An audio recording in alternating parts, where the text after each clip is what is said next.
खंड 9 बंगाली और संस्कृत रचनाएं। राष्ट्रीय भावना और देशभक्ति के बीच अंतर। देशभक्ति और राष्ट्रीय चेतना दो अलग अलग गुण हैं। एक देशभक्त मातृभूमि की सेवा के हर्षातिरेक में रहता है। वह उसे हर जगह देखता है, उसे एक देवी के रूप में देखता है और उसे ही देश की भलाई के लिए यज्ञ रूप में किए गए सभी कर्म भेंट करता है। उसका अपना हित देश हित में समाहित हो जाता है। 18वीं शताब्दी 18वीं शताब्दी के अंग्रेजों में यह भावना नहीं थी, क्योंकि वह किसी भी पाश्चात्य भौतिकवादी राष्ट्र के हृदय में स्थायी रूप से निवास नहीं कर सकती। अंग्रेज अपने देश की भलाई के लिए भारत नहीं आए, वे यहाँ व्यापार करने, अपने लिए पैसे कमाने आए थे। ऐसा नहीं है कि उन्होंने अपने देश के प्रति प्रेम के कारण भारत को जीता या उसे लूटा, अपितु उन्होंने इसे मुख्य रूप से अपनी निजी स्वार्थ पूर्ति के लिए जीता। हालांकि देशभक्त न होते हुए भी उनमें राष्ट्रीय भावना थी। यह गर्व कि हमारा देश सबसे अच्छा है, हमारे देश की परंपराएं और रीति रिवाज, धर्म, चरित्र, नैतिकता, शक्ति, साहस, बुद्धि, मत और काम अनुकरणीय रूप से पूर्ण और दूसरों के द्वारा अनुकरणीय नहीं है, उल्टा है उसका, अनुकरणीय है। अनुकरणीय है। अच्छा, और दूसरों के द्वारा प्राप्य अप्राप्य है। हाँ, कि इसका कोई अनुकरण नहीं कर सकता हमारे इस देश का, हमारी जो चीजें है उसका कौन उसका फॉलो कर सकता है। ठीक है। यह विश्वास कि मेरे देश की भलाई मेरी भलाई है, मेरे देश की शान मेरी शान है, मेरे साथी देशवासियों की समृद्धि मेरी समृद्धि है। केवल अपने व्यक्तिगत हितों की पूर्ति के प्रयास करने की बजाय मैं साथ ही साथ अपने राष्ट्र के हित को आगे बढ़ाऊंगा। यह देश के प्रत्येक व्यक्ति का कर्तव्य है कि वह उसके सम्मान, वैभव और समृद्धि के लिए संघर्ष करे। यदि ऐसी जरूरत पड़े तो उस लड़ाई में बहादुरी से मरना ही योद्धा का धर्म है। कर्तव्य की यह भावना राष्ट्रीय चेतना के मुख्य लक्षणों को दर्शाती है। देशभक्ति अपने स्वभाव में सात्विक है, जबकि राष्ट्रीय चेतना राजसिक है। जो देश के अहंकार में अपना अहंकार खो सकता है, वही आदर्श देशभक्त है। जो अपने अहंकार को अक्षुण्ण बनाए रखने के साथ देश के अहंकार को परिवर्धित करता है, वह राष्ट्र के रूप में जागृत व्यक्ति है। उस कालखंड के भारतीयों में राष्ट्रीय चेतना का अभाव था। हमारे कहने का आशय यह नहीं है कि उन्होंने कभी अपने देश की भलाई की परवाह नहीं की, परंतु यदि उनके व्यक्तिगत हित और देश के हित के बीच जरा भी टकराव होता तो प्रायः अपने हित साधन के लिए देश की भलाई की बलि चढ़ा देते थे।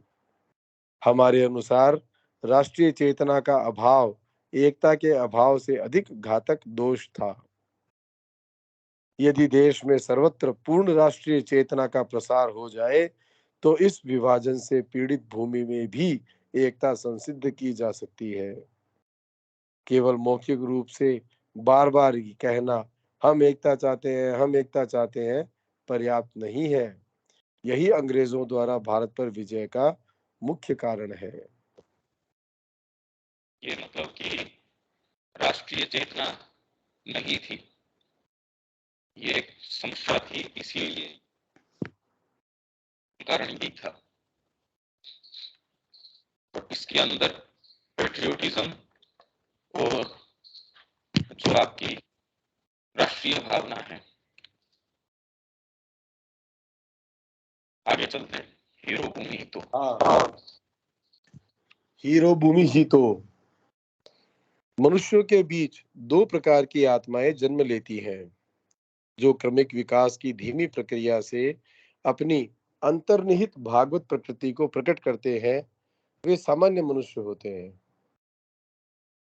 जो क्रमिक विकास की धीमी प्रक्रिया से अपनी अंतर्निहित भागवत प्रकृति को प्रकट करते हैं। इवोल्यूशन से वे सामान्य मनुष्य होते हैं। ठीक है, सामान्य मनुष्य को अंतर्निहित अपनी जो भागवत प्रकृति है उसको अनफोल्ड कर ही रहा है धीरे धीरे, जिसकी प्रक्रिया से कर रहा है। और आज पंकज तेरी आवाज है ना, मतलब पता नहीं एकदम फटी हुई आ रही है मेरे को, कुछ मतलब एकदम जैसे वो भर भर भर ऐसे आ रही है।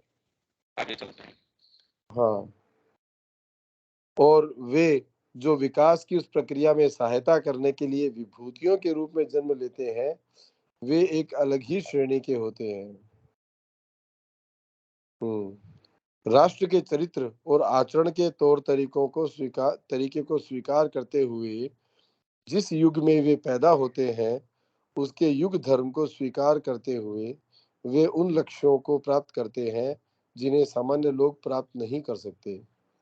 वे संसार के गतिक्रम को कुछ हद तक बदलते हैं और फिर इतिहास में अपना अमर नाम छोड़कर अपने अपने सूक्ष्म जगतों में लौट जाते हैं। उनका चरित्र और उनका योगदान मनुष्य की प्रशंसा और दोषारोपण से परे है। हम चाहें उनकी स्तुति करें या निंदा, उन्होंने ईश्वर द्वारा सौंपे अपने नियत कार्यों को पूरा कर दिया होता है और उनके कार्यों द्वारा निर्धारित मनुष्य जाति का भविष्य अपने निर्दिष्ट पथ पर गति करेगा। सीजर, नेपोलियन, अकबर, शिवाजी ऐसी ही विभूतियां हैं। अच्छा, अकबर भी विभूति था क्या? ये अकबर कौन सा, ये वाला मुगल? यही होगा और तो कौन होगा। शिवाजी ऐसी ही विभूतियां हैं।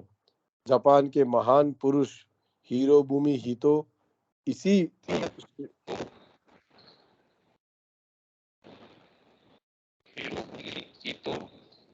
हाँ, हिरोबुमी हितो इसी श्रेणी के हैं और जिन लोगों का मैंने अभी उल्लेख किया है, उनमें से कोई भी नैसर्गिक गुणों, प्रतिभा, अपने प्रयास की महानता या भविष्य के जिन परिणामों में उन्होंने उत्पन्न किया, उनमें इनसे ईतो से श्रेष्ठ नहीं था। जिन परिणामों में उन्होंने उत्पन्न किया, जिन हाँ,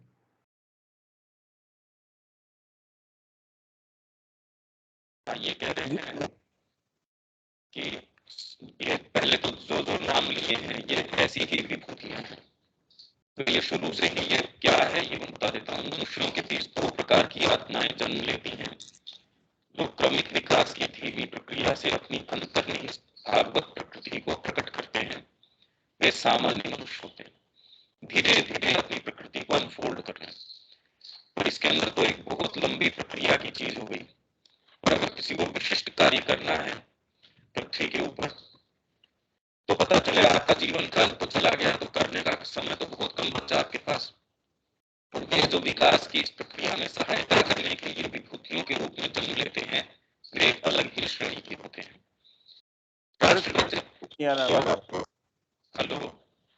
हेलो, समझ में नहीं आ रहा। पंकज तेरी आवाज आज बिल्कुल सही नहीं है, आज तो भर भर आ रही है। एक सेकंड।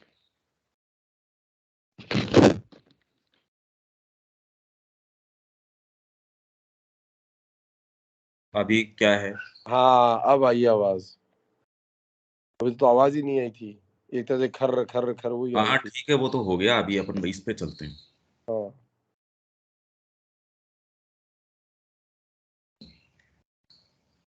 अब मैं इसको फिर से शुरू से ही बताता हूँ, फिर बाद में और तो क्या है, अगर आवाज साफ नहीं आएगी तो। जो क्रमिक विकास की धीमी प्रक्रिया से अपनी अंतर्निहित भागवत प्रकृति को प्रकट करते हैं, वे सामान्य मनुष्य होते हैं। और वे जो विकास की उस प्रक्रिया में सहायता करने के लिए विभूतियों के रूप में जन्म लेते हैं वह एक अलग ही श्रेणी के होते हैं। राष्ट्र के चरित्र और आचरण के तौर तरीकों को स्वीकार करते हुए जिस युग में वे पैदा होते हैं, ये जो विभूति राष्ट्र के चरित्र और आचरण के तौर तरीके को स्वीकार करते हुए, मतलब बुद्ध जिस काल में जिस राष्ट्रीय जो भी उनके चारों तरफ का जिस तरीके का वातावरण है, माहौल है, जो भी व्यक्ति जिस भी समय के अंदर आया, भगवान कृष्ण भी जिस भी समय के अंदर आए, तो भी उन्होंने जो एक वातावरण था, जो उस समय की प्रचलित जो चीजें थी, उनको लिया और उसके आधार पे आगे चले।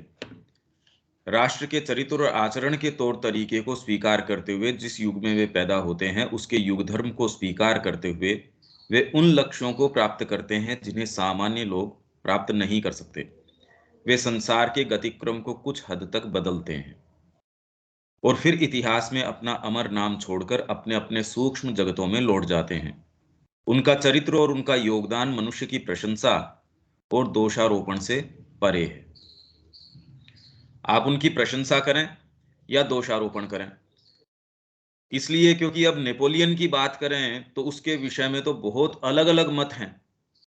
ये तो पहली बार श्री अरविंद ये कह रहे हैं भाई ये विभूति है, अदरवाइज तो लोग तो कह रहे हैं भाई ये तो राक्षस है, तो कह रहे हैं राक्षस क्या विभूति नहीं हो सकता क्या? परमात्मा का काम करने के लिए कोई विशिष्ट कोई ऐसी चीज नहीं हो सकती? वो तो विभूति योग में हर किसी के अंदर, आप सामान्य के अंदर भगवत्ता को स्पष्ट तरीके से नहीं देख सकते। इसलिए गीता का विभूति योग ये दिखा रहा है कि उसके अंदर उसका प्राकट्य, परमात्मा का प्राकट्य जहां भी विशिष्ट तरीके से हमको नजर आता है, तो नदियों के अंदर ये है, पहाड़ों में ये है, सब के अंदर जहां उसका विशिष्ट प्राकट्य है, हम चाहे उनकी स्तुति करें या निंदा, उन्होंने ईश्वर द्वारा सौंपे अपने नियत कार्यों को पूरा कर दिया होता है और उनके कार्यों द्वारा निर्धारित मनुष्य जाति का भविष्य अपने निर्दिष्ट पथ पर गति करेगा। हम स्तुति करें या निंदा, उनको जो नियत कार्य सौंपा गया है वो मनुष्य जाति का, निर्धारित मनुष्य जाति का भविष्य अपने निर्दिष्ट पथ पर गति करेगा उनके कार्यों द्वारा। मतलब जो भी उनका नियत कार्य है, विवेकानंद जी आए, उनका नियत कार्य है, उस कार्य को हटा दिया जाए तो आप कल्पना नहीं कर सकते कि आज वर्तमान की स्थिति कैसी होती। सनातन धर्म के विषय में जो एक सामान्य आधार पे हम आज खड़े हैं, वो शायद ही कभी संभव हो पाता। तो ऐसी ऐसी विभूतियां हैं, उनके प्रभाव को कदाचित ही हम उसका वास्तव में आकलन कर सकते हैं। फिर ये नाम इन्होंने दे दिए, सीजर, नेपोलियन, अकबर, शिवाजी, ऐसी ही विभूतियां हैं। जापान के महान पुरुष हिरोबुमी ईतो इसी श्रेणी के हैं और जिन लोगों का मैंने अभी उल्लेख किया है, उनमें से कोई भी नैसर्गिक गुणों, प्रतिभा, अपने प्रयास की महानता या भविष्य के जिन परिणामों में उन्होंने उत्पन्न किया, जिन परिणामों के अंदर इन लोगों ने उत्पन्न किया, जिस समय किया, उस समय तो यही नहीं पता था कि नेपोलियन ये चीज कर रहा है। जो भी जिस भी तरीके की क्रांतियां या घटनाएं थीं, उनका एंड रिजल्ट क्या है या वो कैसे भविष्य के अंदर उनका क्या प्रभाव होने वाला है। विवेकानंद जी जो काम कर रहे थे, तुरंत के अंदर उसका जो भी असर नजर आया होगा, पर वास्तव में उसका क्या प्रभाव था। प्रभुपाद जी ने इस्कॉन के अंदर एक चीज करी, पर उसका कितना व्यापक प्रभाव होगा ये उस समय ये पता रहे या नहीं रहे, कह नहीं सकते। चैतन्य महाप्रभु ने तो एक कमरे के अंदर अपना संकीर्तन शुरू किया था कि वहां के लोकल जो रेजिडेंट्स हैं उनके भी ईर्ष्या होने लगी थी मन के अंदर। इसीलिए उन्होंने वहां जो उस समय, क्योंकि ये तो मुस्लिम समय की बात है, तो वहां जो होता था उसको शिकायत करी कि ये बंद कमरे में पता नहीं क्या क्या करते हैं। वो संकीर्तन है पूरा का पूरा एक भक्ति मूवमेंट हो गया। तो भविष्य के जो भी परिणाम उसको उत्पन्न करने हैं, उनमें इनसे ईतो से श्रेष्ठ नहीं था। मतलब ऊपर कोई भी नाम इन्होंने लिए हैं, वो ऐसा नहीं है कि शिवाजी को हम ये कहें ईतो से श्रेष्ठ है। कहने का मतलब ये नहीं है कि शिवाजी को हम डीमीन कर रहे हैं, पर यह है कि ईतो का जो काम है, पर क्योंकि हम इससे वेल इन्फॉर्म्ड नहीं है कि भाई क्या किया, तो इतिहास को हम जानते नहीं। हर कोई इतिहास में ईतो का अत्यंत उत्कृष्ट स्थान और जापान की जबरदस्त प्रगति के विषय में जानता है, परंतु कदाचित सभी यह नहीं जानते कि ईतो ने ही उस प्रगति के दिशा, साधन और लक्ष्य की संकल्पना की थी और अकेले ही उस महान परिवर्तन को संसिद्ध किया था। अन्य सभी महान व्यक्तित्व तो केवल उनके साधन थे। वास्तव में ईतो ही थे जिन्होंने अपने मन में जापान की एकता, स्वतंत्रता, शिक्षा, सेना, नौसेना, आर्थिक समृद्धि, वाणिज्य और राजनीति की अवधारणा की थी और उस स्वप्न को हकीकत में बदला। सिंगल हैंडेडली उसने कैसे ये काम किया होगा? क्या विशिष्टता होती है व्यक्ति के अंदर? वे भावी जापानी साम्राज्य को तैयार कर रहे थे। उन्होंने जो कुछ भी हासिल किया वह अधिकतर पर्दे के पीछे से हासिल किया। काइजर या लॉयड जॉर्ज जो सोच रहे हैं या कह रहे हैं, उसके विषय में दुनिया जान जाती है। भाई आज कोई बहुत बड़ा इंडस्ट्रियलिस्ट है, उसके विचार तो तुरंत आपको पता चल जाते हैं, पर ऐसी कोई चीजें हैं जो धीरे धीरे आपके समाज की दशा दिशा सारे को परिवर्तित कर देती है। आप जानते ही नहीं कि कब कौन सी चीज ने परिवर्तन ला दिया। ये एक छोटा सा विचार है, वो सारी चीज को बदल देता है। परंतु कोई नहीं जानता था कि तो क्या सोच रहे थे या क्या कर रहे थे। जब उनकी अप्रकट कल्पना और प्रयास फलीभूत हुए, केवल तभी दुनिया को आश्चर्य के साथ यह मालूम हुआ कि यह इतने लंबे समय से तैयार किया जा रहा था और फिर भी उनकी उपलब्धि में कैसा महान प्रयास, कैसी अद्भुत प्रतिभा अभिव्यक्त होती है। ये तो पहले की चलो बात है, पर श्री अरविंद ने जो अभिव्यक्ति करी है, अभी तक भी वो पूरी प्रकाश के अंदर, जैसे हम पढ़ के गए हैं फ्रांसीसी क्रांति के विषय में, और श्री अरविंद उस विषय में क्या कह रहे हैं कि भ्रातृत्व ही ये वो आधार हो सकता है, या लोकतंत्र के विषय में वो क्या कह रहे हैं, आज के वर्तमान मुद्दों के विषय में वो क्या कह रहे हैं, पर वो भी आज उसका एग्जीक्यूशन नजर नहीं आता। अभी भी बहुत बड़ा अभी गैप नजर आता है कि उस विचार की संसिद्धि किन तरीकों से होगी, कैसे होगी। यदि ईतो ने अपने महान स्वप्न को सार्वजनिक करने की आदत ईतो में अपने महान स्वप्न को सार्वजनिक करने की आदत होती, तो पूरी दुनिया उन पर एक ऐसे पागल आदर्शवादी के रूप में हंसती जो निष्फल सपने देखता है और असंभव को प्राप्त करने पर तुला है। हम भी इसी मानसिकता के हैं। कई ऐसी चीजें हैं जो हमारे सामने होती हैं, पहले तो हमको यही नहीं समझ आ रहा कि ये ऐसी कोई विशेष चीज है। हम उस समय होते हुए भी, भाई जैसे श्री अरविंद और माँ के समीप रहते हुए भी,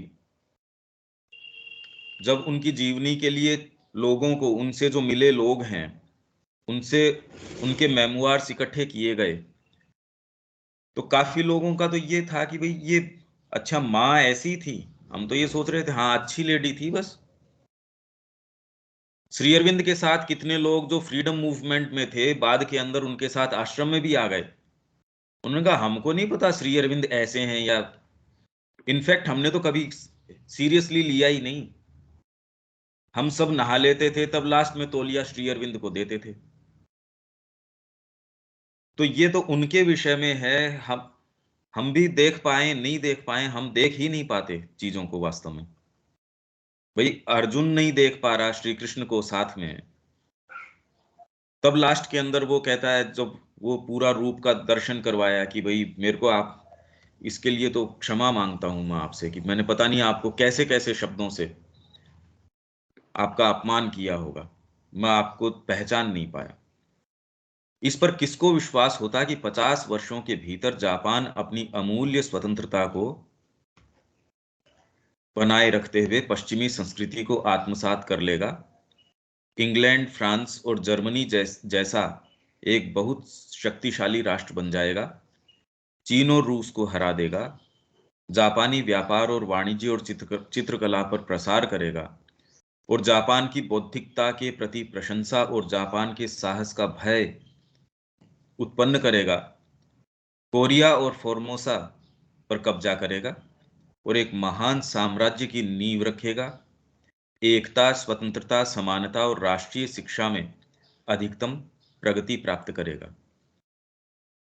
मतलब ये सारे काम संसिद्ध कर लिए, जिनमें से किसी एक की भी हम बात करें, आप खुद गवर्नमेंट चला रहे हैं, सारी नी मतलब जो रेंज हैं उसकी बागडोर है आपके हाथ में है, पॉलिसी आप बना सकते हैं, उसको एग्जीक्यूट कर सकते हैं, तो भी ये जो चीजें बताई हैं इसमें, ये कैसे करें, और तब जब ये हो नहीं, बहुत विशेष कार्य है ये।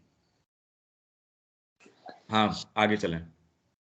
नेपोलियन कहा करता था, मैंने अपने शब्दकोश से असंभव शब्द को निकाल दिया है। ईतो ने ऐसा कहा नहीं, पर वास्तव में ऐसा किया। ईतो की उपलब्धि नेपोलियन की उपलब्धि से महत्तर है। हमें इस बात का कोई मलाल नहीं होना चाहिए कि वे महान व्यक्ति एक हत्यारे की गोली से मारे गए। यह खुशी की बात है, सौभाग्य की बात है और उस पर गर्व किए जाने की बात है कि जिसने अपना जीवन जापान को समर्पित कर दिया था, जिसकी एकमात्र तल्लीनता और पूजा की वस्तु जापान था, उसने वह भी अपने देश के लिए बलिदान कर दिया। मरकर तुम स्वर्ग प्राप्त करोगे, विजयी होकर तुम पृथ्वी का भोग करोगे। हिरोबुमी ईतो की नियति में इन दोनों हम एक ही जीवन वृक्ष में प्राप्ति होते हुए देखते क्या हैं। हुआ? चली गई आवाज। पूर्व हिरोबुमी ईतो की नियति में हम इन है? दोनों फलों की आवाज चलेगी। हाँ। हिरोबुमी ईतो की नियति में हम इन दोनों फलों की एक ही जीवन वृक्ष में प्राप्ति होते हुए देखते हैं, दोनों ही चीजों। हाँ, पूर्व और पश्चिम। पूर्व और पश्चिम। आवाज हमारे दब देश के आ रही है। हमारे देश और यूरोप में प्रधान भेद यह है कि हमारा जीवन अंतर्मुखी है और यूरोप का बाहरमुखी। हम भाव का आश्रय ले पाप पुण्य इत्यादि का विचार करते हैं और यूरोप कर्म का आश्रय लेकर पाप पुण्य इत्यादि का विचार करता है। हम भगवान को अंतर्यामी आवाज और साफ नहीं, दीपक दब के आ रही है। सेटिंग तो यार सेम वही चल रही है जो भी चल रही थी। हाँ, अब ठीक है। हाँ। हम भगवान को अंतर्यामी और आत्मस्थ मान जो उन्हें शुरू में अपने साफ आ रही थी वैसी नहीं आ रही, दब के आ रही है। सेटिंग तो सेम ही है। हम भगवान को अंतर्यामी और ना, आत्मस्थ मान उन्हें अपने भीतर खोजते हैं। नहीं नहीं, साफ नहीं आ रही। ठीक ये है। मेरे पास ही है या रविकांत जी, आप लोगों को भी ये जो आवाज साफ नहीं आ रही या दब के आ रही है?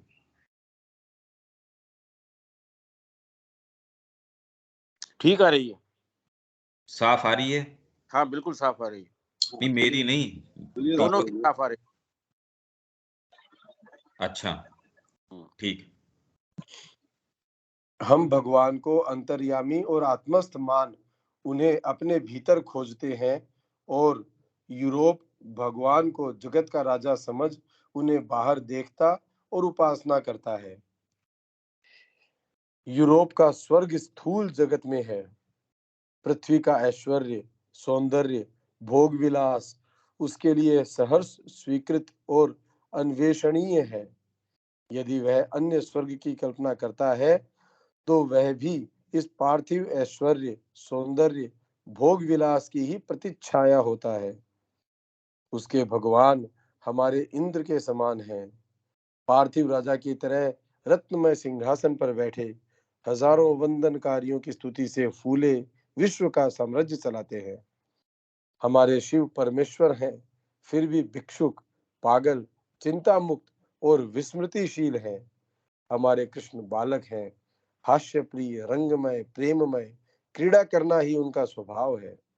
यूरोप के भगवान कभी नहीं हंसते, क्रीड़ा नहीं करते, क्योंकि ऐसा करने से उनका गौरव नष्ट होता है, उनका ईश्वरत्व चला जाता है। वही बहिर्मुखी भाव इसका भी कारण है। धन संपदा का चिन्ह उसके लिए ऐश्वर्य का आधार है। चिन्ह देखे बिना उसे वस्तु नहीं दिखाई पड़ती, उसे दिव्य चक्षु प्राप्त नहीं, सूक्ष्म दृष्टि नहीं, सब कुछ स्थूल है। हमारे शिव भिक्षुक हैं, किंतु तीनों लोकों का सारा धन और ऐश्वर्य सहजता से ही साधक को दे देते हैं। किसी भी त्रुटि के प्रति वे उदार हैं, किंतु ज्ञानियों की भी पहुंच से परे जो ज्ञान है वह उनकी स्वभाव सिद्ध संपत्ति है। हमारे प्रेममय प्रसन्न वदन कृष्ण कुरुक्षेत्र के नायक हैं, जगत पिता, अखिल ब्रह्मांड के सखा और सूर्य हैं। भारत का विराट ज्ञान, तीक्ष्ण सूक्ष्म दृष्टि, अप्रतिहत दिव्य चक्षु स्थूल आवरण को भेद कर आत्मस्थ भाव, वास्तविक सत्य, अंतर्निहित गूढ़ तत्व को बाहर निकाल लाता है। पाप पुण्य के विषय में भी यही क्रम दिखाई देता है। हम आंतरिक भाव देखते हैं। जिस प्रकार किसी कृत्य को हम निंदित बताते हो, उसके पीछे पवित्र भाव छिपा हो सकता है, उसी प्रकार बाह्यतः शुभ एवं पुण्य कृत्य के पीछे किसी दुर्जन का स्वार्थ छिपा रह सकता है। पाप पुण्य सुख दुख व्यक्तिपरक होते हैं, बाह्य क्रिया आवरण मात्र होती है।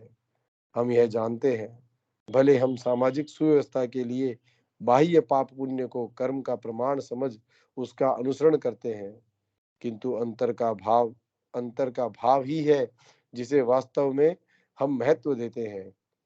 जो सन्यासी आचार विचार कर्तव्य अकर्तव्य पाप पुण्य के परे चले जाते हैं, जो जड़ोन्मत्त पिशाचवत आचरण करते हैं, उन्हीं सर्वधर्म परित्यागी पुरुष को हम सर्वश्रेष्ठ कहते हैं। पाश्चात्य बुद्धि ऐसे किसी आदर्श को स्वीकार करने में असमर्थ होती है। जो जड़वत आचरण करता है उसे वह जड़ समझती है, जो उन्मत्तवत आचरण करता है उसे विकृत मस्तिष्क समझती है, जो पिशाचवत आचरण करता है उसे घृणित अनाचारी पिशाच समझती है, क्योंकि उसके पास सूक्ष्म दृष्टि नहीं है।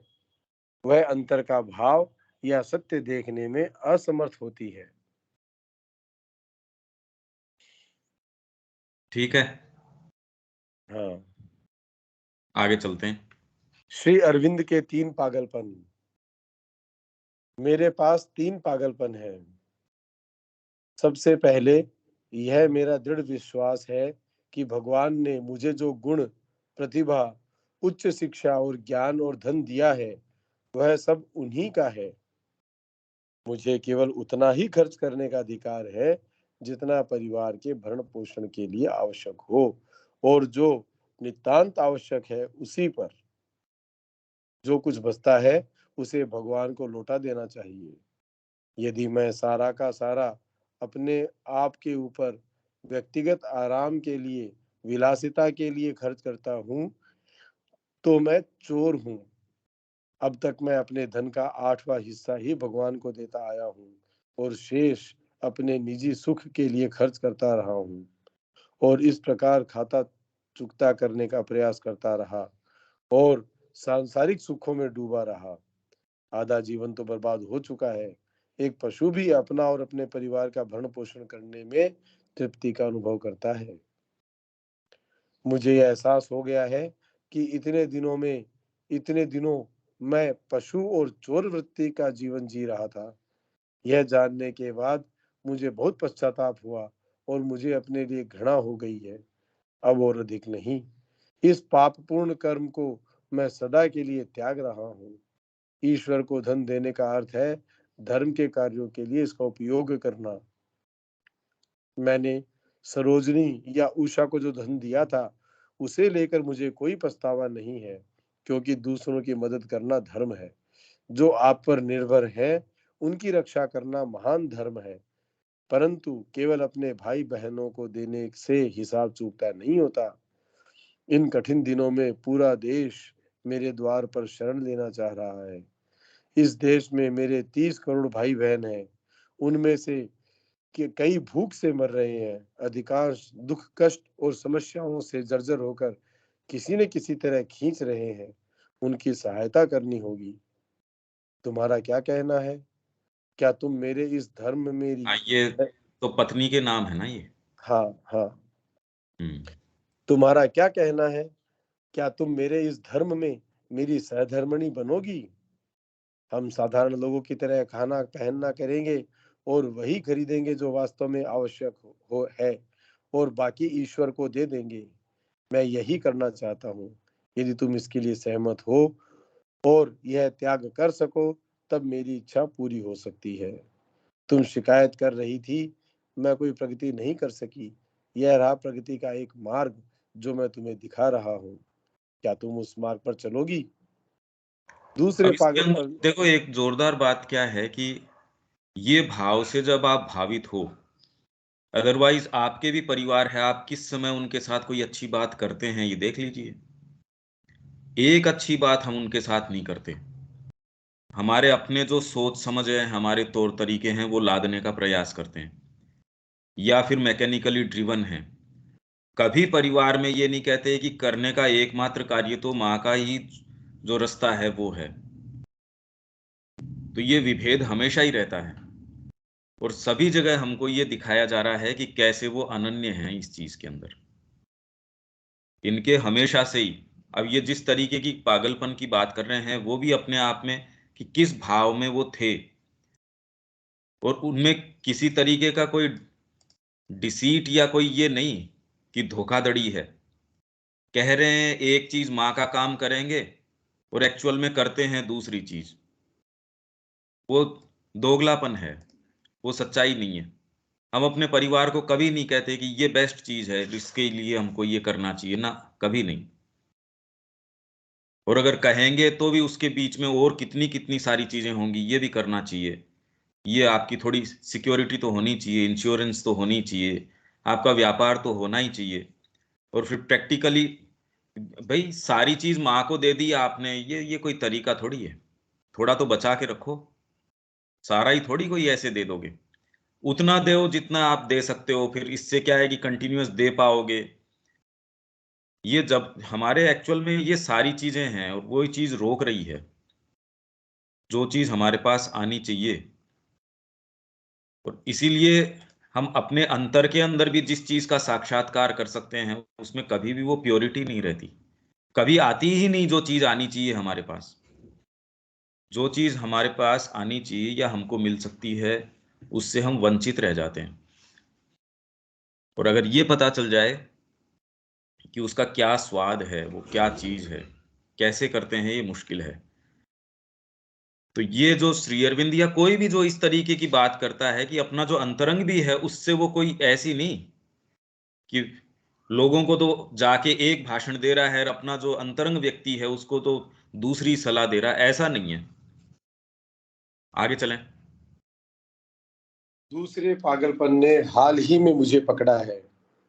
वह यह है, किसी भी तरह हो मुझे भगवान का प्रत्यक्ष अनुभव अवश्य प्राप्त करना है। आज का जो धर्म है, अर्थात बीच बीच में ईश्वर का नाम ले लेना, सबके सामने उसकी प्रार्थना करना, लोगों को यह दिखाना कि व्यक्ति कितना धार्मिक है, यह मैं नहीं चाहता। यदि ईश्वर है तो उनके अस्तित्व को अनुभव करने का, उनसे मिलने का कोई तरीका अवश्य होना चाहिए।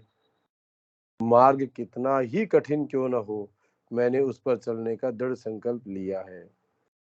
हिंदू धर्म का दावा है कि रास्ता व्यक्ति के अपने शरीर के भीतर, उसके मन के भीतर है।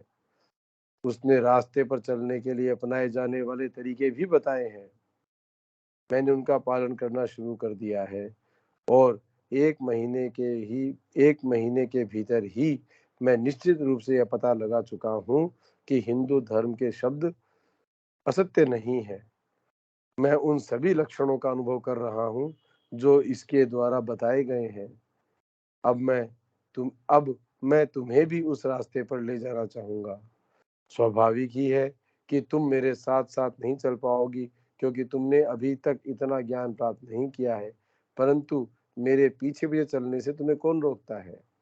पथ का अनुसरण करने से किसी को भी साक्षात्कार हो सकता है, परंतु पथ में प्रवेश करना व्यक्ति की स्वयं की इच्छा पर छोड़ा गया है।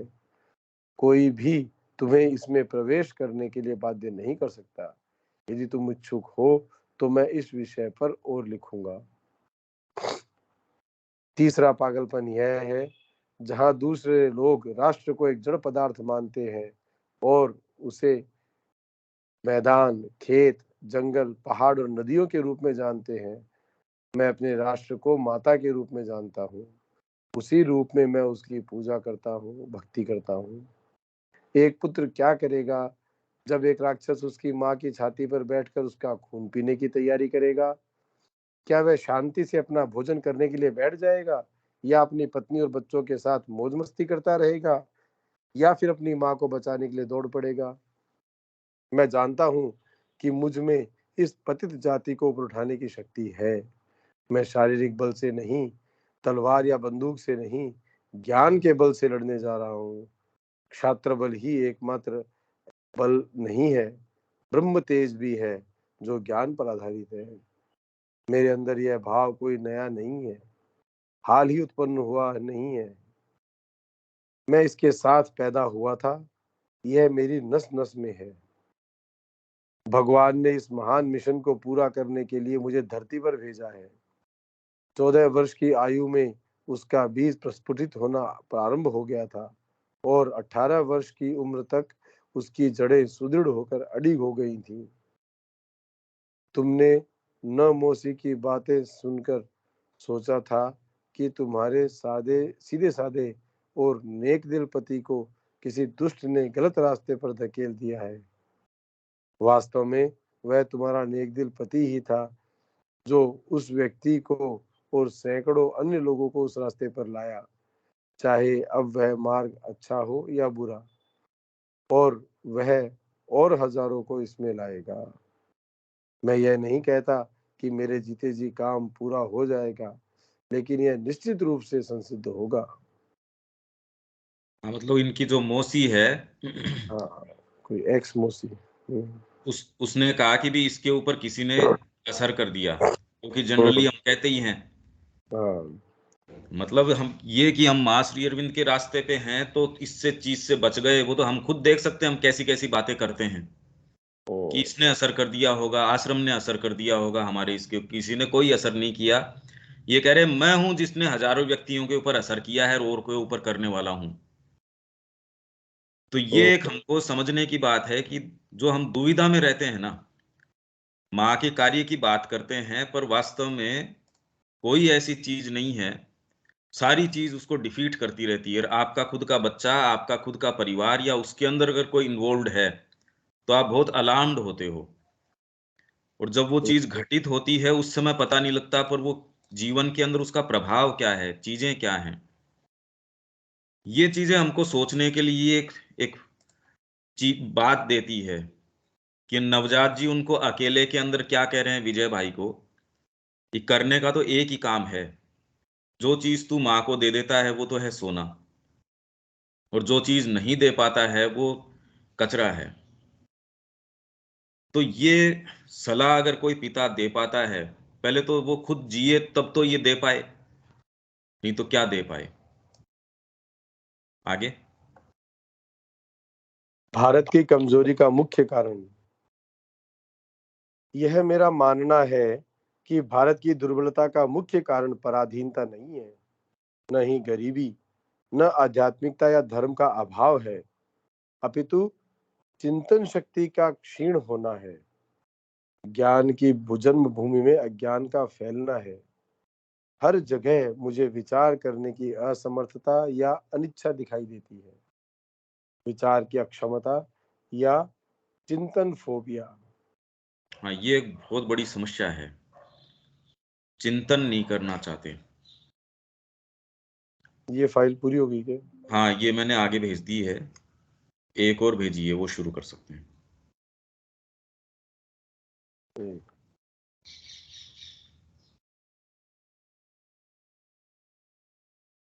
एक सेकंड।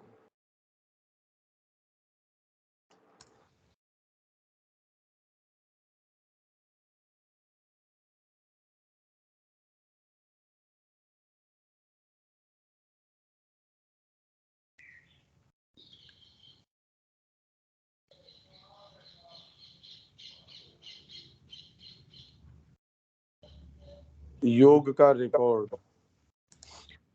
हाँ, अब क्या है कि अभी तक तो जो कर रहे थे वो रिलेटिवली ठीक चल रहा था। इसके अंदर थोड़ी हमको तैयारी की भी आवश्यकता है, पर बड़ी इंपॉर्टेंट चीजें हैं इसके अंदर। हालांकि सारों के अंदर ही चयन जो है वो जो सर्वश्रेष्ठ जो चीजें हैं या बहुत ज्यादा अपीलिंग जो चीजें हैं, क्योंकि हम ये तो नहीं कह सकते कोई दूसरी सेकंड जो है बेस्ट है, वैसा तो हम आकलन करने की स्थिति में नहीं है। पर ये जो रिकॉर्ड ऑफ योग जो है उसका अब चालू हो गया, इसमें और थोड़ा ध्यान देने की आवश्यकता है। और क्या पूरा इसमें देंगे तब जाके कुछ कुछ कुछ कुछ आधार तैयार होगा। बाकी है बहुत इंटरेस्टिंग ये। तो पहले जैसे इसमें सप्तचतुष्टय है, बेसिकली इसका आधार क्या है कि श्री अरविंद के समय तो ये कभी प्रकाशन में न तो आया और मेंट टू बी प्रिंटेड था भी नहीं है। ये तो अपनी खुद की वो डायरी मेंटेन कर रहे थे। अब वो क्यों कर रहे थे, किस लिए, क्या उनके जो थी, कितना वो सीरियस थे इस चीज को लेके कि जितनी भी पद्धतियां हैं कि अष्ट सिद्धि है, नवनिधि है, उनमें से एक एक का सारों का उन्होंने अभ्यास किया और उसको अप्लाई किया। तो एक स्थान पे ये कह रहे हैं कि जितना किसी वैज्ञानिक ने आज तक अपनी चीजों का परीक्षण न किया हो, उससे कहीं ज्यादा मैंने अपनी सारी चीजों का परीक्षण किया है। तो इसके अंदर भी उसका रिकॉर्ड है ये, जो श्री अरविंद ने जो भी योग जो प्रक्रियाएं करी, सिद्धियां प्राप्त करी, उसका प्रैक्टिकल रिकॉर्ड है। ये पढ़ के और इसकी गंभीरता हमको तब समझ में आए जब हम ये कहें कि हम अपने ऊपर अगर अप्लाई करें, हम कहाँ स्टैंड करते हैं, इस चीज का वास्तव में अर्थ क्या है। ये तो पढ़ के हम कहेंगे हाँ ये कर लिया उन्होंने। अष्ट सिद्धि नवनिधि के दाता, तो अष्ट सिद्धियों में से एक एक ऐसी हैं जो कल्पना से परे है, और वो सारी को साध लेना। और वो अगर कोई व्यक्ति जिसमें अहंकार और उसमें एक भी ऐसी आ जाए तो सोचिए वो किस स्थिति में होगा। और वो सारी करने के बाद भी वो किस चीज के ऊपर फोकस कर रहे थे, करना क्या चाह रहे थे। इससे थोड़ा सा हमको एक इंसाइट मिलती है कि यूं हम कितना इजीली कह देते हैं, अतिमानस की बात कर रहे थे, अरे जिस चीज की बात कर रहे हैं वो इतना विशाल है। ये सारी करने के बाद भी, सारी कृतियां करने के बाद भी कितना लंबा समय जैसे सावित्री के अंदर लिया। हर व्यक्ति जो है सबसे पहले क्या, हम तो सावित्री उठा लेते हैं, बैकग्राउंड तैयार हुआ ही नहीं। और जो दूसरे वर्क्स हैं उनको टच किए बिना कह रहे हैं हम तो सावित्री का ही कर रहे हैं। तो वैसे ही ये सारा रिकॉर्ड है, कितना इन्होंने गंभीरता से इसके ऊपर कार्य किया होगा। सप्त चतुष्टय, हाँ सप्त चतुष्टय मतलब सात चतुष्टय, 7 बार चार चार चार चार चीजों के साथ ये है सप्त चतुष्टय। चतुष्टय मतलब 4। तो ये 7 ऐसे कोई सूत्र हैं 4 4 के। जैसे पहला वाला शांति चतुष्टय है, समता, शांति, सुख और हास्य, ये 4 चीजें हो गई इसके अंदर। इति शांति चतुष्टयम। फिर बाद में ये इसको एक्सप्लेन करेंगे कि भी इसमें सारी के अंदर तो इन्होंने कमेंट्री नहीं करी, और बाद के अंदर कुछ जो है चीजें बच गई थी या कुछ ऐसी चीजें हैं वो बाद के अंदर भी इन्होंने लिखी हैं, वो भी अपन ने इसमें ली हैं। तो ये चतुष्टय का मतलब ये हो गया कि 4 4 चीजें हैं। तो ये पहला शांति चतुष्टय। शांति चतुष्टय, समता शांति सुखम हास्यम इति शांति चतुष्टयम। समता, आंतरिक शांति का आधार है समता, अर्थात एक शांत और सम मन के साथ बाहरी चीजों के सभी आक्रमणों और प्रतीतियों को ग्रहण करने की क्षमता, चाहे प्रिय हो या अप्रिय, जैसे दुर्भाग्य और सौभाग्य, सुख और दुख, यश और अपयश, स्तुति और निंदा, मित्रता और शत्रुता, पापी और संत, या शारीरिक रूप से गर्मी और सर्दी इत्यादि। समता के 2 रूप हैं, निष्क्रिय और सक्रिय। बाहरी दुनिया की चीजों को ग्रहण करने में समता और उनके प्रति प्रतिक्रिया में समता। हाँ, समत्व। गीता भी जो कह रही है ना कि समता है, वो साइन है कि आप प्रतिष्ठित हैं उस चीज के अंदर। इक्वेलिटी है, ये साइन है आपका, और प्रमाण भी है। तो दो रूप हो गए इसके, निष्क्रिय और सक्रिय। मेरे को फर्क नहीं पड़ता साहब कि वहां बंबई के अंदर क्या हो रहा है, या फिर अमेरिका के अंदर कौन जी रहा है, कौन मर रहा है। तो उससे भाई आपका कोई संलग्नता उससे है ही नहीं, क्या फर्क पड़ना है आपके। पर जिससे फर्क पड़ता है उसके अंदर आपका कोई नियर एंड डियर है, उस समय आप ये कहो, अगर बुद्धि के अंदर आपके समता है तो आप ये कहोगे भी ठीक है, ये तो आना जाना तो लगा रहता है। और एक्चुअल के अंदर आप जब अनमूव्ड हो उससे, तब टेस्ट है समता का। नहीं तो मैं जिस व्यक्ति को जानता नहीं, एक ऐसे देश के अंदर जो मेरे से कितना दूर है, मैंने कभी नाम सुना नहीं, मेरे से उसका कोई संबंध नहीं, उसके जीने या मरने से मेरे कोई फर्क नहीं पड़ता। कोई जो शेयर है वो ऊपर नीचे हो रहा है, मेरा उसमें इन्वेस्टमेंट न हो, तो उसमें कह रहे मैं तो बिल्कुल समत्व में हूं। अरे भाई, समत्व इससे थोड़ी आता है। तो जनरली लोगों के क्या है, मुद्दे बहुत छोटे होते हैं। अब जेल के अंदर कोई बैठा है, वो कह रहा है मैं तो कामना से ऊपर उठ गया। तो वैसी बात हमारे साथ है, हमारे मुद्दे बहुत छोटे हैं और उसके अंदर हम ये कहें कि हम इन चीजों से ऊपर उठ गए। आपके पास है ही नहीं, उठ उठ तो तब जाओ जब आपके पास ऐसी कोई चीजें हों। मेरे पास वो बात ही नहीं है। तो ये समता के दो रूप हैं, निष्क्रिय और सक्रिय। बाहरी दुनिया की चीजों को ग्रहण करने में समता, और उनके प्रति प्रतिक्रिया में समता। तो निष्क्रिय क्या है? अब निष्क्रिय और सक्रिय जैसे दो है ना, उसकी है। हाँ, निष्क्रिय समता में तीन चीजें होती हैं: तितिक्षोदासीनता, नतिरिति समता। तितिक्षा, तितिक्षा का अर्थ है सुखद या दुखद सभी संस्पर्शों को दृढ़ता से सहन करना। जो कष्टदायक है उससे बिल्कुल हार न मान बैठना, जो सुखद है उससे अभिभूत न हो जाना। तितिक्षा का दृष्टिकोण है शांति और दृढ़ता के साथ दोनों को स्वीकार करना, और उन्हें एक ऐसे व्यक्ति की तरह ग्रहण और सहन करना जो संसार के किसी भी आक्रमण से अधिक शक्तिशाली, महान और विशाल है। हाँ, और इसमें भी अलग अलग व्यक्ति के फ्रेमवर्क के हिसाब से है। किसी को जो है बाहरी शारीरिक जो है उसके पीड़ा वगैरह होती है, वो उसको सहन कर लेता है, उतना उससे वो विचलित नहीं होता। और बाकी अगर भावनात्मक होती है, उसके साथ तुरंत वो विचलित हो बैठता है, किसी के उससे भी फर्क नहीं पड़ता। तो ये अलग अलग व्यक्ति के फ्रेमवर्क के ऊपर है, किसी के कौन सी चीज टच करती है, किसी के कौन सी करती है। तो तितिक्षा ये हो गई। उदासीनता, उदासीनता है द्वंद्वों के प्रति उदासीनता या निरपेक्षता। इसका शाब्दिक अर्थ है ऊपर आसीन, मतलब स्थित उद होना। आसीन। हाँ, उद आसीन। हाँ, ऊपर आसीन होना। तो उदासीनता, भाई एक उदासीनता तो ये हो गई कि कई बार जैसे आपका कोई प्रिय व्यक्ति है, उसकी मृत्यु हो गई। अब आपके सेंसेस उस समय आपके कंट्रोल के अंदर नहीं है, उसको सारी चीजों को पेंट करता है उदासीनता के रंगों में, वो उदासीनता नहीं। तो आप ये कहते हैं मरगटी वैराग्य। उस समय आपको ये लगता है कि भी जीवन में करने लायक कुछ नहीं है, आपके सेंसेस आपको टेक ओवर कर लेते हैं। तो उसके अंदर जो आप वैराग्य का भाव उठता है, वो थोड़े समय के बाद क्षीण हो गया।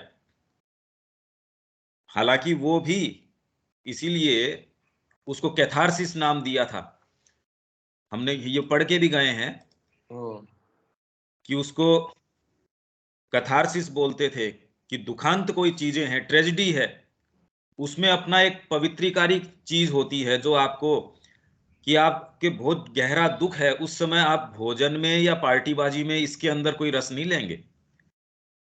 पर ये कोई सच्ची स्थिति नहीं है। आप परमात्मा की ओर मुड़ रहे होंगे उस भाव में, या आप कह रहे मेरे को इनसे कोई आसक्ति नहीं है, जीवन से मेरे को ये नहीं है। अरे भाई, वो तो आपको टेक ओवर कर लिया किसी दूसरी चीज ने। हाँ, आप नीचे नहीं गिर रहे हो, पर ये कोई पॉजिटिव स्थिति नहीं है। आप आनंद के कारण परमात्मा के पास नहीं जा रहे। इसलिए अर्जुन को कहा कि now your heart is taking delight in to me, तो मैं तेरे को एक रहस्य जो आगे परम रहस्य की ओर धीरे धीरे उसको लेके जाते हैं। आपका हृदय जब परमात्मा से आसक्त हो जाता है, अनुरक्त हो जाता है, तब दिया जाता है। उदासीनता कोई, इसीलिए तो अलग अलग स्टेजेस हैं। तो पहले तो तितिक्षा हो गई, फिर उदासीनता है द्वंद्वों के प्रति।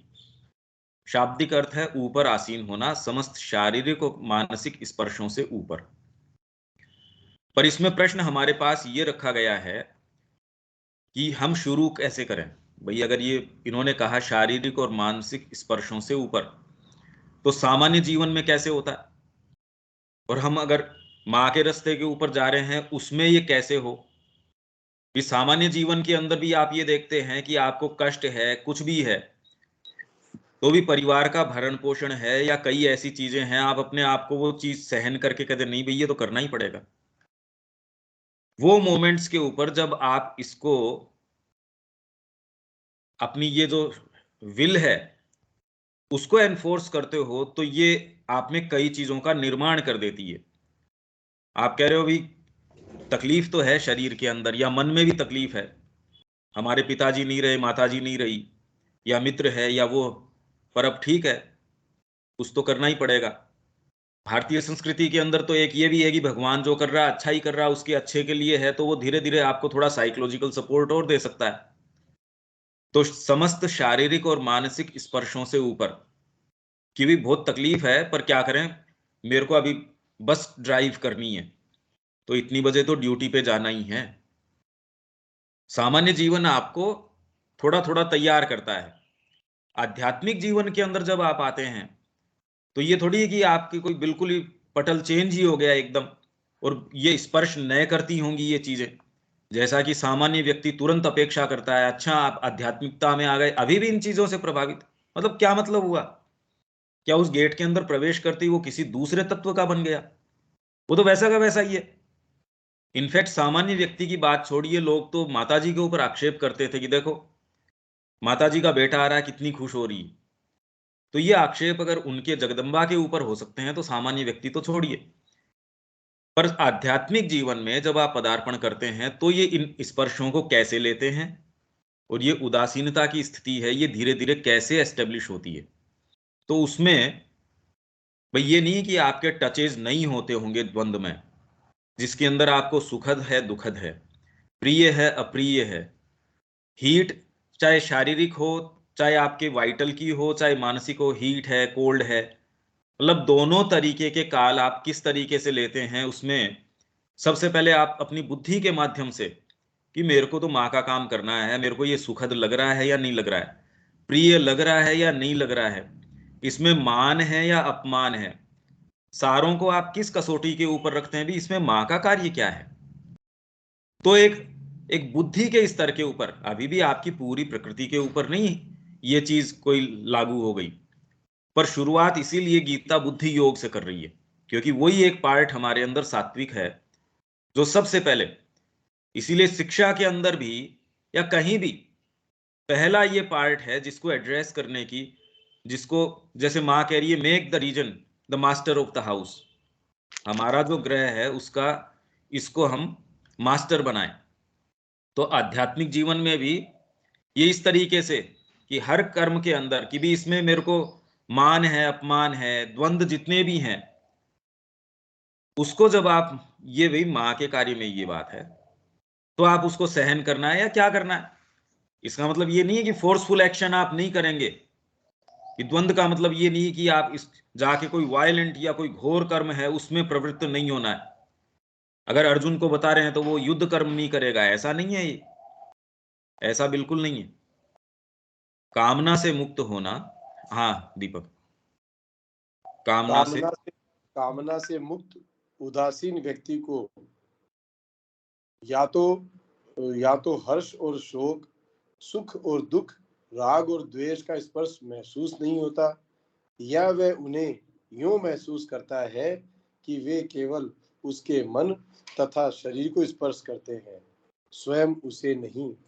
वह मन और शरीर से अलग होकर उनके ऊपर अवस्थित रहता है। हाँ, एकमात्र बुद्धि है भाई, मनुष्य और पशु में यही अंतर है आप जितना ही अपने कर्मों को आपसे थोड़ा दूर हटके देख पाएंगे, उतना ही आप मनुष्यत्व की ओर हैं।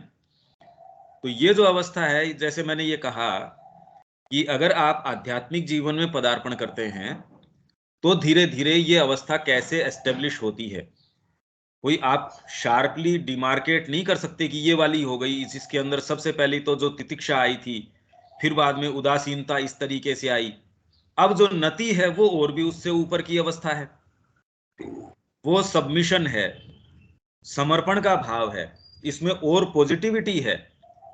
भाई एक तो ये है कि ठीक अभी माँ कह रही है, मैं वैसा एक पैसिवली उतना कर दूंगा, पर उसमें आनंद नहीं आ रहा, उसमें रिजर्वेशन है। भाई ठीक है, मैं इसमें अपना तो बीच के अंदर कोई व्यवधान नहीं डालूंगा, आप कहेंगे वैसा मैं कर रहा हूं, मेरे को खुद को इस बात में सुख नहीं मिल रहा। तो ये एक स्थिति है। और दूसरी ये है कि आप कह रहे हैं उसी में आनंद है, मेरे को तो माँ कह रही है करने लायक तो काम वही है, इनफैक्ट मेरे को फुलफिलमेंट ही उसमें मिलता है, तो ये और पॉजिटिव अवस्था हो गई। हाँ, पर शुरुआत व्यक्ति किस तरीके से करता है, धीरे धीरे धीरे धीरे, ये प्रोग्रेसिव आपके मूवमेंट्स हैं, पोइजेज हैं, जो आप कैसे इसमें जब प्रतिष्ठ होते हैं तो लेते हैं। और ये साधना की बातें हैं, ये जो ये बातें चल रही हैं, ये सारी प्योरली साधना की चल रही हैं। हाँ, सामान्य जीवन में कैसे आप करते हैं वो मैंने कुछ उसका संकेत किया कि जीवन के अंदर हमारी प्रतिबद्धताएं हैं, उनके कारण भी हम शरीर के ऊपर थोड़ा लगाम लगाते हैं, समाज में रहते हैं उसके अपने नीति विधान हैं, उस तरीके से हम कि नहीं नहीं ऐसा नहीं कर सकते। आप अगर न्यायाधीश हैं, आपका पुत्र है, उसने भी कोई अपराध किया है, आपको पता है कि आप जो निर्णय सुनाने वाले हैं वो आपको भी भावनात्मक रूप से प्रभावित करने वाला है, तो भी आप कहते हैं कोई फर्क नहीं पड़ता। तो धीरे धीरे आपके अंदर ये एक सर्टेन पोइज, उदासीनता मतलब आप उदासीन, ऊपर आसीन हैं। आप ये नहीं देख रहे मेरा पुत्र है, तब आप न्यायाधीश, सच्चे वास्तव में आदर्श न्यायाधीश नहीं हो सकते। इसमें कोई साधना की बात नहीं है। हाँ, ये जो स्थितियां अभी जो बात चल रही हैं, ये योग की बात चल रही है प्योरली। तो इसलिए उसके साथ क्या होता है वो तो फिर स्थितियां, वो मार्ग अपनाते हैं तब की है। ठीक है, हम इसको यहां छोड़ देते हैं, कल दोबारा पकड़ते हैं। ठीक है। ओके, जय श्री मां। जय श्री मां। जय श्री मां।